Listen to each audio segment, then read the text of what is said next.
በኔና በዝንጀሮ መካከል 98% ሲሚላሪቲ አለ። በኔና በጦጣ መካከል 93% ሲሚላሪቲ አለ።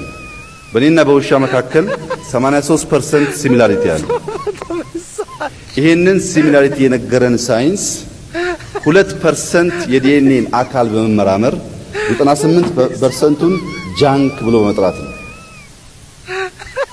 የማናቀው ባህር በስቶ ማለት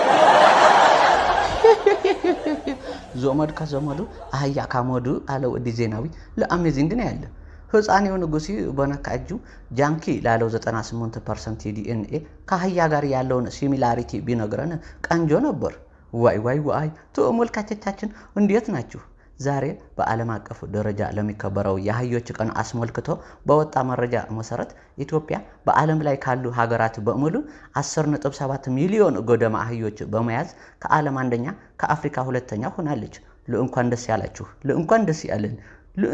ለእንደኔ ለዚህ ቁጥር የህፃኔው ንጉሲ ብልጥግና ካቢኔና ለህዝብ ተወካዮች መኝታ ቤት አባላት ቢቆጠሩ ቁጥሩ ከዚህ ይበልጥ ነበር እላለሁ። ቁጥሩን አስገድዶ የሚደፍረው የብልጥግናው መንግስቲ ሞቸለታ ደግሞ በገንዘብ ሚኒስትሩ አህመድ ሸዴ በኩል ለሀገሪቱ ያለባት ዕዳ 51.8 ቢሊዮን ዶላር ወደ 8 ትሪሊዮን ብር ገደማ መሆኑን በማብሰር ሀገሪቱ እየተጓዘችበት ያለው ከዕዳ ወደ ሙንዳ ጎዳና የተሳለጠ መሆኑን አስረግጦ ተናግሯል። ህዝቢው ኑሮ ተወዶበት እንዴት አደርክ እንዴት ዋልክ መባባል ቀርቶ ዛሬ በልተሃል በሚባባልበት የፋሲካና የረመዳን ጾሚን በፒንሳ በፈታበት ለአይጦች እንኳን ቤት ውስጥ የሚበላ የተራረፈ ምግብ አጥተው ጎዳና ወጥተው ማስቲሽ በሚያሸቱበት ዘመን የብልጽግና ደሴት ነዋሪዎችና ህፃኔው ንጉሲ ፓርኪና ብልጭልጭ መብራቲ ለማስመረክ ዳስ ሲጥሉ ማየት በእውነቴ ልብ ይሰብራል። ድሃ በበዛበት ሀገር ሀብታምም ድሃ ነው እንዲል ወዲ ዜናዊ ለህዝቢው ዝምታም ይገርማል። ዋይ ጋይስ ምን እስከነው ነው የምንጠብቀው? ለኡሙዝ እንኳን ሲረግጥት ያንሸራትታል አለ ወዲ ዜናዊ።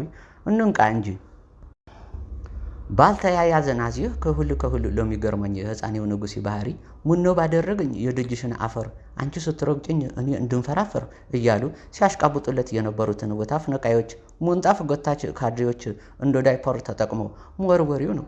ዛሬ በሰማሁት ናዚ ከእድሜ ላይ ተቀንሶ ለእሱ ይጨመረለት እያለች ልጇ እንደዳረች እናት እሽኮለሌ ስትል ለነበረችው በረከት ገበሬዋ በከባድ ወንጀል ተፈላጊ ወንትል ተብላ እየተፈለገች ነው።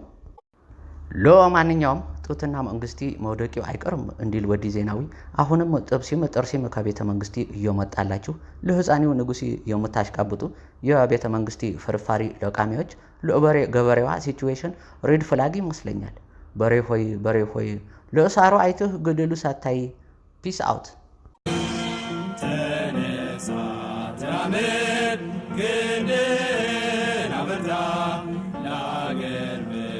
ግና ለወገን መከታ ተነሳ ተራመድ ክንድና